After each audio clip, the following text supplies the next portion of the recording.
Welcome to BRK news. So జనరల్గా కంటి చూపు సమస్య చాలా మందిని ఇబ్బంది పెట్టే సమస్య. కళ్ళు మసకబారడం, కంటి చూపు సరిగ్గా లేకపోవడం అనేది చిన్న వయసులో కూడా మనం చూస్తూ ఉన్నాము.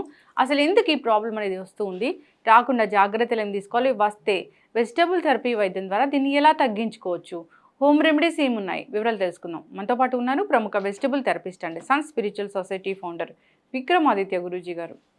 గురూజీ నమస్తే అండి. సూర్యోస్మితలి గురువు గారు, కంటి చూపు సమస్య అంటే చాలామందికి చిన్న చిన్న పిల్లలైతే కళ్ళద్దాలు లేకుండా అసలు మనం చూడట్లేదు. మ్యాక్సిమం ఆఫ్ ద చిన్నపిల్లలు అందరూ కళ్ళద్దాలు పెట్టుకుంటూ ఉన్నారు. సో ఈ కంటి చూపు సమస్య అనేది అసలు ఎందుకు వస్తూ ఉంది, కంటి చూపు సమస్య వస్తే ఏం చేయాలి, రాకుండా జాగ్రత్తలు ఏముంటాయి, వస్తే దీన్ని న్యాచురల్ వేస్లో తగ్గించుకోవచ్చా? తన దాకా వస్తే కానీ తెలియదు అని ఒక సామెత ఉంటుంది. అంటే ఏదైనా సరే మన దాకా వస్తే తప్ప మనకి తెలియదు. ఇప్పుడు ఉన్నటువంటి ఆధునిక యుగంలో అంటే ఇప్పుడు కళ్ళజోడు నాకు కూడా ఉంది, అప్పుడప్పుడు మీరు చూస్తూ ఉంటారు.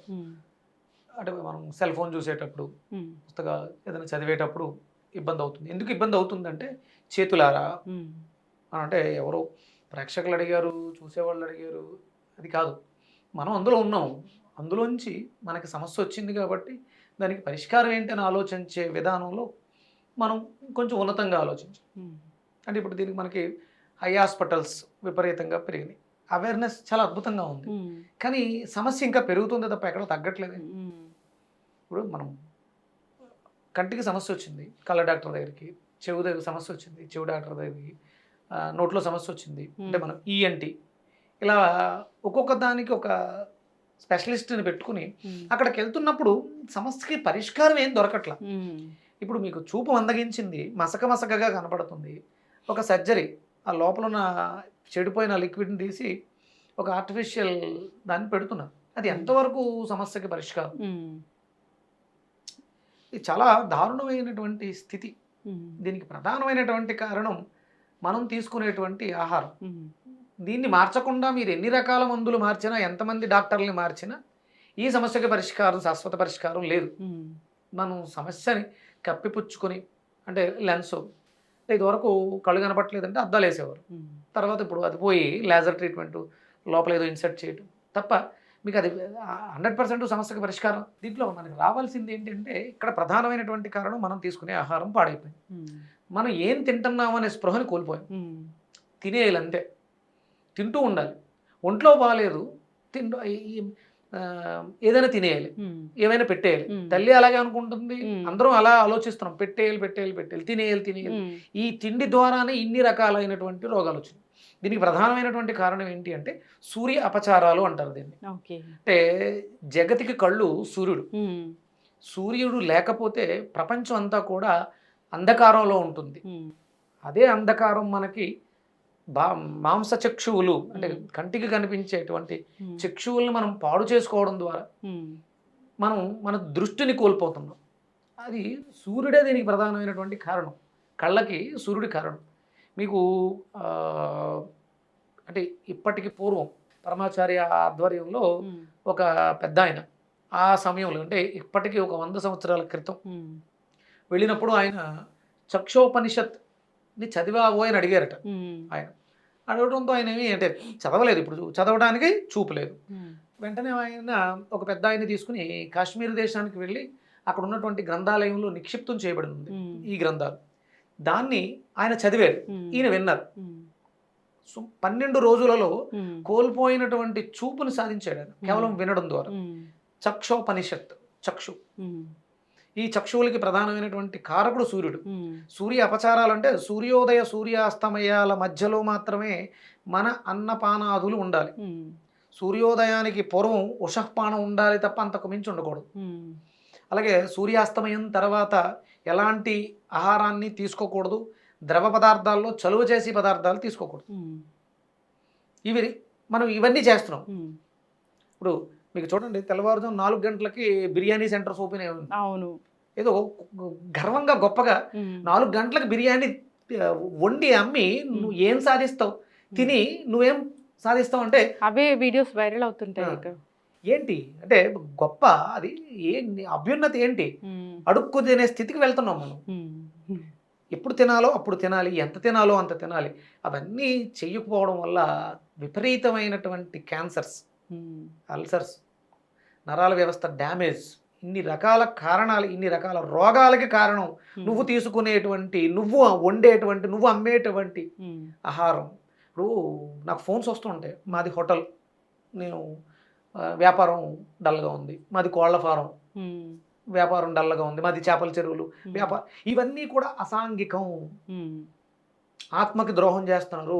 సంపాదన మీద వ్యామోహంతో చెయ్యకూడని పనులను నువ్వు చేస్తూ అప్పుడు ఏం పోతాయంటే, ఏమైనా తప్పు చేస్తే కళ్ళు పోతాయి అంటారు కదా. ఈ కళ్ళు పోవడానికి ప్రధానమైనటువంటి కారణం మనం చేస్తున్నటువంటి పనులు, సూర్య అపచారాలు. అయితే గురూజీ, కంటి చూపు సమస్య అంటే కంటి చూపు తగ్గిపోయింది అన్నప్పుడు మరి ఏం చేయాలి? అలా ఈ ఆకలి, ధనం మీద ఉన్నటువంటి ఆకలి తగ్గాలి, అంటే సంపాదన మీద ఉన్నటువంటి ఆకలి తగ్గాలి. పిల్లల పాపం అంటే పిల్లలకేమి ధనం మీద వ్యామోహం ఉండదు, కానీ వాళ్ళకి ఆకలి ఉంటుంది. ఆ ఆకలి ఏంటి అంటే ఆహారం మీద. దీనికి రావడమైన ప్రధానమైనటువంటి కారణం ఏంటి, ఎడ్యుకేషనల్ వ్యవస్థలో వాళ్ళని రుద్దేస్తూ ఉంటారు. మార్కుల మీద ఆకలి, ఫస్ట్ క్లాస్ రావాలి, గ్రేడ్లు రావాలి, ర్యాంకులు రావాలి, ఈ ఆకలి కూడా తగ్గాలి. అవసరమైనటువంటి చదువు దేనికి అవసరం, మనకి విజ్ఞానానికి అవసరం. ఇప్పుడు చదివే చదువులు సర్టిఫికెట్ల రూపంలో ఉంటున్నాయి తప్ప ఎందుకని ఉపయోగపడుతున్నాయి? వీటిలో కూడా మార్పు రావాలి. అంటే కేవలం ఏదో నేను సింపుల్గా కళ్ళ సమస్యకి అడిగితే నేను ఏదో ఒక కాయగూర చెప్పేసి జ్యూస్ చేసుకుని తాగేనమ్మా తగ్గిపోతుంది కాదు. ఇది ఆగాలి అంటే మనలో ఆకలి తగ్గాలి.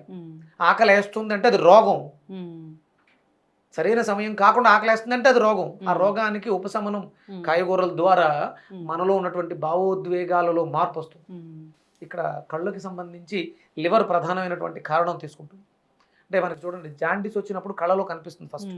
అంటే లివరు కళ్ళకి ఎక్స్పోజర్, అంటే కళ్ళు లివర్కి ఎక్స్పోజర్స్.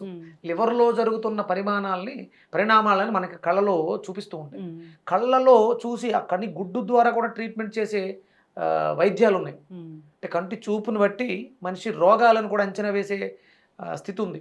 అందుకని ఏంటంటే లివర్ని డిటాక్సిఫై చేయాలి.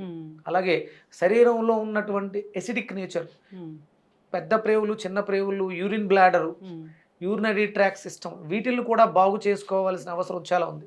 కేవలం కళ్ళు అంటే ఏదో కళ్ళ హాస్పిటల్కి వెళ్ళి సర్జరీ చేసుకున్నంత మాత్రాన్ని ఈ సమస్యకి పరిష్కారం కాదు.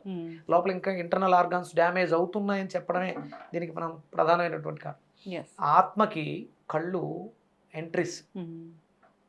ఈ భౌతిక దేహం దహించిపోతుంది, మట్టిలో కలిసిపోతుంది, కానీ ఆత్మ సత్యంగా ఉంటుంది. ఆ ఆత్మకి ప్రతిరూపాలే కళ్ళు.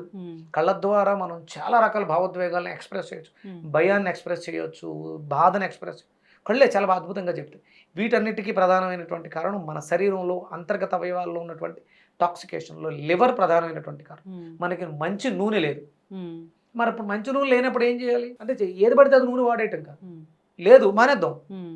అందుకని ఒక మంచి నూనె రేట్ ఎక్కువగా ఉంది, వేరుశెనగ నూనె 400 రూపాయలు ఉందని చెప్పేసి అని 100 రూపాయలకి 150 రూపాయలకి దొరికే ప్యాకెట్ ఆయిల్ తీసుకొచ్చి పోసేయడం వల్ల లివర్ పోతుంది కదా, హాస్పిటల్స్లో పోయాల్సి వస్తుంది, కంటి చూపుని కొనుక్కోవాల్సి వస్తుంది. అందుకని మానేయండి. ఆయిల్ లేని ఆహార పదార్థాలను వండుకొని భుజించండి.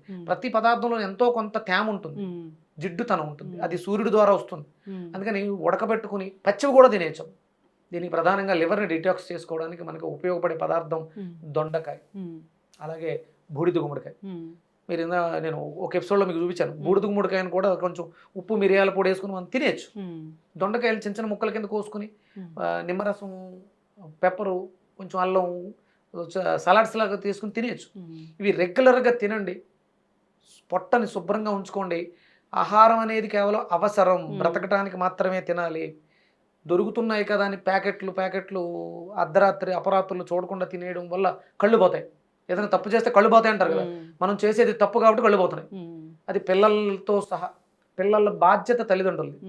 అందుకని తల్లి చాలా జాగ్రత్తగా పిల్లలు ఏం తింటున్నారు, ఎప్పుడు తింటున్నారు, సూర్యాస్తమయం లోపే జరగాలి. సూర్యాస్తమయం తర్వాత మీరు ఏం తిన్నా అది తప్పు, కళ్ళు పోతాయి. అమ్మే వాళ్ళకు కూడా చెప్తున్నానమ్మా నేను, అమ్ముతున్నారు హోటల్స్ తెరిచి అర్ధరాత్రులు 12 గంటలు 1 గంట దాకా కూడా అమ్ముతున్నారు, కళ్ళు పోతాయి. అమ్మేవాడికి పోతాయి, కొనుక్కునేవాడికి పోతాయి, తినేవాడికి పోతాయి. చూడండి, భోజనాలు పెడుతూ ఉంటారు కదా ఫంక్షన్స్కి పిలిచి, అర్ధరాత్రులు కళ్ళు పోతాయి. ఇది సూర్య అపచారం. ఇవి రాకూడదు అంటే శాస్త్రబద్ధంగా సమయాన్ని అనుసరించండి, సూర్యోదయ సూర్యాస్తమయాల్లో తినండి, మీ కళ్ళకు నాది గ్యారంటీ. Yes, ఖచ్చితంగా గురుగారు చాలా చక్కగా చెప్పారండి. దీనికి దొండకాయ జ్యూస్ బాగా పనిచేస్తుందని చెప్పారు. దొండకాయ, బూడిద గుమ్మడికాయ. బూడిద గుమ్మడికాయ జ్యూస్ కాంబినేషన్ ఆఫ్ జ్యూస్ కూడా తీసుకోవచ్చు. సో ఆహార నియమాలు పాటించాలి, ఆహార వేళలు పాటించాలి, సూర్యోదయ సూర్యాస్తమయ సమయాలకి మనం చాలా విలువ ఇవ్వాలి. ఆ విధంగానే మన జీవన విధానం ఉండాలి. సో చిన్నప్పటి నుంచి పిల్లలకు కూడా అది అలవాటు చేయాలి. చక్కటి ఇన్ఫర్మేషన్ గురువు గారు ఫాలో అవ్వాలని కోరుకున్నాం. ధన్యవాదాలు. సూర్యోస్